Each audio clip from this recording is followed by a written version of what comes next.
नमस्कार। एम के जीके वाला में आपका स्वागत और हार्दिक अभिनंदन। साथियों, आज अपने बहुत ही महत्वपूर्ण बिंदु लेकर के आ रहे हैं राजस्थान के प्रमुख किसान व जनजाति आंदोलन। देखिएगा, इतिहास का बहुत ही महत्वपूर्ण बिंदु है कि राजस्थान के किसान और जनजाति आंदोलन। साथियों, ब्रिटिश सत्ता की स्थापना के बाद भारत के साथ साथ राजस्थान में भी कंपनी के अधिकारियों व सामंतों ने कर लगाकर आम जनता का शोषण किया। किसका शोषण किया? कर लगाकर साथियों आम जनता का शोषण किया।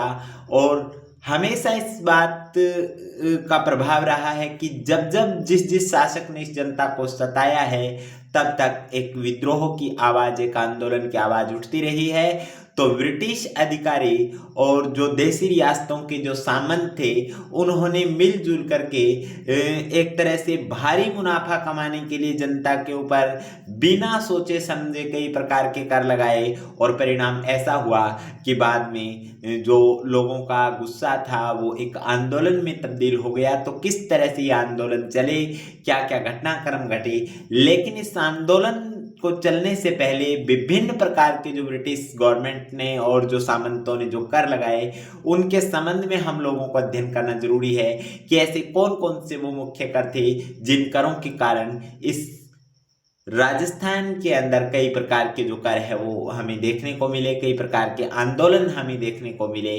तो साथियों, आंदोलन का कारण कर रहा, और ये भी आप मान सकते हो कि जो आंदोलन लगाए, जो आंदोलन जो चलाए, आंदोलन जो यहाँ पर गैर कानूनी घोषित किए सरकार ने, उसके पीछे क्या कारण रहे, उन तमाम चीजों पर अपने डिस्कशन करेंगे। चलो आगे देखते हैं। तो साथियों, कई प्रकार के हम लोग जो कर है वो ब्रिटिश गवर्नमेंट के देखते हैं। देखो, राजस्थान में आंदोलन होने के मुख्य कारण विभिन्न प्रकार के लाग बाग और कर थी। देखिएगा, मैंने ये बात पहले ही तय कर दी है। आपसे अगर प्रश्न पूछ लिया जाए कि राजस्थान में जो आंदोलन हुए, उन आंदोलन का मुख्य कारण क्या था, तो उन आंदोलन का मुख्य कारण कर था। तो यहां से आप लोगों को एक डायरेक्टली प्रश्न पूछ लिया जाएगा कि आंदोलन के कारण क्या थे, तो लाग बाग और कर थे। अब वो कर कौन कौन से थे और वो कौन कौन से कर किस स्थिति में लगाए जाते थे, सारी की सारी बातें साथियों मैं आप लोगों के सामने लेकर के आ रहा हूं। तो हमारा आज का पहला जो हम कर जो पढ़ रहे हैं, उस कर का नाम है लाटा कर। क्या नाम है? लाटा कर। देखिएगा, फसल जब जमींदार निकाल लेता था, किसान जब फसल निकाल लेता था, तब उस फसल के ढेर को देख करके, उपज के ढेर को देख करके ब्रिटिश अधिकारी और सामंत मिल करके कर लगा देते थे कि इतना तेरा है, इतना मेरा है। इस तरह का कर क्या कहलाता था? लाटा कर कहलाता था। देखिएगा, आप कल्पना कीजिए कितनी गलत बात है। आप खेती निकालो, फसल निकालो, और आकर के अगर कोई अधिकारी कह दे तेरी तो इतनी हुई है, इतनी हमें दे दो और इतनी तुम ले जाओ।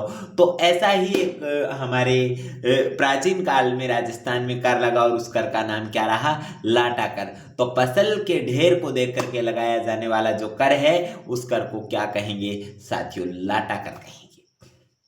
चलो आगे बढ़ते हैं।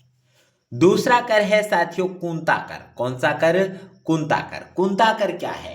देखो, किसी किसान के खेत में बहुत अच्छी फसल खड़ी है या फिर कमजोर फसल खड़ी है, उस फसल को देखा और देख करके कहा कि तुम्हें कुंता कर देना होगा, यानी फसल निकलने के बाद जो कर लगेगा वो है जो कर होगा वो लाटा लगेगा।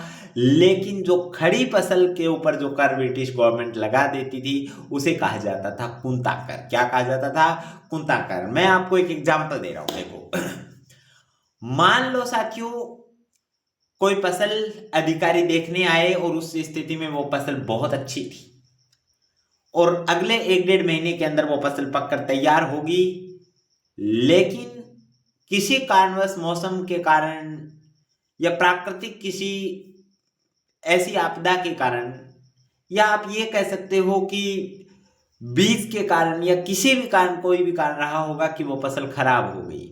तो कुंता कर की ये बात थी कि खड़ी फसल देख ली और उसके अंदर आइडिया लगा देते थे कि ये फसल इतनी हो जाएगी तो इतना आपको कर देना पड़ेगा, तो उस कर को यहाँ पर बोला गया है कुंता कर। तो खड़ी फसल का कर क्या हो जाएगा, कुंता कर हो जाएगा। तो दो कर आप लोगों को समझ में आ गए होंगे।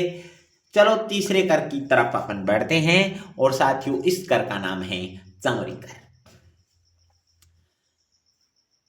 1903 के अंदर राव कृष्ण सिंह शासक थे और बिजोलिया वाले भाग के अंदर ये मुख्य रूप से क्षेत्र को संभालते थे।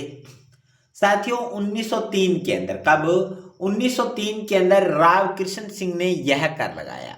यह कर लड़की के विवाह पर लिया जाता था। अगर किसी लड़की का विवाह करना है तो उससे पहले सरकार को या यहाँ के जो राव होते थे उनको कर देना पड़ता था, जिसे चौरी कर कहा जाता था। और साथियों चौरी कर है वो चौरी कर 5 रुपया बताया गया है। कितना रुपया बताया गया है, चौरी कर 5 रुपया बताया गया है। और 1905 के अंदर चौरी कर के संबंध में राव कृष्ण सिंह ने कहा था कि इन लड़कियों को तुम बाजार में बेच दो और हमारा चौरी कर जमा करो। चलो आगे बढ़ते हैं। तो इस तरह की जो कर की व्यवस्था थी वो हम लोग देख रहे हैं। उसके बाद में हम एक कर पढ़ते हैं चूड़ा कर। साथियों चूड़ा कर क्या होता है देखिएगा, जो सामंतों की पत्नियां होती थी उन्हें ठुकराइन कहा जाता था। जब वो नया चूड़ा पहनती तो नए चूड़े के ऊपर जो खर्च आता था वो भी वहां सामान्य काश्तकारों से वसूला जाता था, तो उस कर को बोला जाता था चूड़ा कर। बहुत इंपॉर्टेंट है। उसके बाद आता है पावना कर। तो अगर मेहमान आए और उनके ऊपर बहुत बड़ा खर्च होता था तो उनका भी कर जो है वो कहाँ से वसूला जाता था, वो खर्च भी कहाँ से वसूला जाता था, वो पैसा भी कहाँ से लिया जाता था, आम जनता से लिया जाता था, किसानों से लिया जाता था, काश्तकारों से लिया जाता था। तो इसे भी पावना कर लगाया जाता था या पावना कर बोला जाता था। एक कर का नाम है साथियों अभियाना कर। क्या है, पानी के ऊपर भी कर लगाया जाता था। प्राचीन काल के अंदर पानी के ऊपर भी कर लगाया गया था। इतने आंदोलन ऐसे ही नहीं हुए, जनता को बहुत त्रास दिया, बहुत दुख दिया। इसी कारण एक कर जो लगाया गया ब्रिटिश गवर्नमेंट ने, उस कर का नाम था अभियाना कर। और अभियाना कर किस पर लगता था, तो ये साथियों पानी पर लगता था। किस पर लगता था, पानी के ऊपर यह कर लगता था। चलो आगे बढ़ते हैं। उसके बाद है इंच कर। बहुत छोटी बात है कहने में, लेकिन उस समय की व्यवस्था क्या रही होगी, कितना जनता का शोषण रहा होगा, जरा सोचो साथी। सब्जी बेचने वाले पर भी यह कर लगाया जाता था। आपसे क्वेश्चन पूछ ले कि इंच कर कहां लगाया जाता था, तो साथियों याद रखना सब्जी बेचने वालों पर लगाया जाता था। एक और महत्वपूर्ण कर की अपन चर्चा करते हैं और उस कर का नाम है जकात कर। तो जकात क्या होता है, तो बीकानेर राज्य में सीमा शुल्क के नाम पर यह कर लिया जाता था। कहां लिया जाता था, बीकानेर राज्य में लिया जाता था और सीमा के नाम पर लिया जाता था, सीमा शुल्क के नाम पर लिया जाता था। चलो आज का अपने अंतिम कर पढ़ते हैं और इस कर का नाम है साथियों नाता कर। किसी महिला को अगर दोबारा शादी करनी है या विधवा को पुनः विवाह करना है, क्या, विधवा के पुनः विवाह पर यह वास्तव में कर लिया जाता था, जिस कर को क्या बोला जाता था, नाता कर बोला जाता था। क्या बोला जाता था, नाता कर बोला जाता था। तो जितने भी हमारे क्वेश्चंस बन सकते थे मैंने कोशिश की है आपको बताने की। एक हल्का सा मैं रिवाइज आपको और बता देता हूं। चलो, राजस्थान में किसान आंदोलन के कई कारण रहे, जिसके अंदर यहाँ से जो कर लाग बाग बहुत महत्वपूर्ण है। नंबर 1 लाटा कर। लाटा कर जो फसल निकाली जाती थी, उपज का जो ढेर होता था उसको देख करके लिया जाता था। कुंता कर खड़ी फसल से लिया जाता था। चमरी कर साथियों बहुत ज़्यादा इम्पोर्टेंट है और याद रखने वाली बात तो यह है कि 1903 के अंदर राव कृष्ण सिंह ने यह कर लगाया था, लड़की के विवाह पर लगता था। और इसके अलावा एक कर और है तलवार बंदाई कर। तलवार बंदाई कर पृथ्वी सिंह ने लगाया था। इस पीडीएफ के अंदर वो मैंने बातें शामिल नहीं की है। तो चमरीकर कृष्ण सिंह ने लगाया, 1903 में लगाया, बिजोलिया वाले क्षेत्र के अंदर लगाया। इसका जो संबंध है वो 5 रुपए से है, या कितने रुपए लगाया, 5 रुपए लगाया।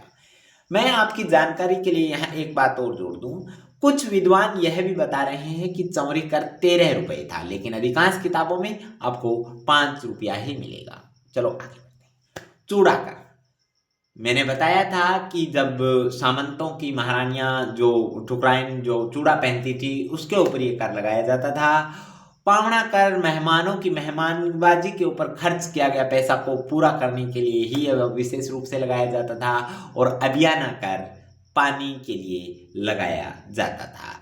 तो साथियों, आज की क्लास निश्चित रूप से आपको समझ में आई होगी। आप MKGK वाले का साथ दीजिए, कक्षा में परमानेंटली आप लोग बने रहिए, ये वीडियोस देखिए, अच्छा लगेगा, क्योंकि मैं देखना चाहता हूँ आपको एक अधिकारी।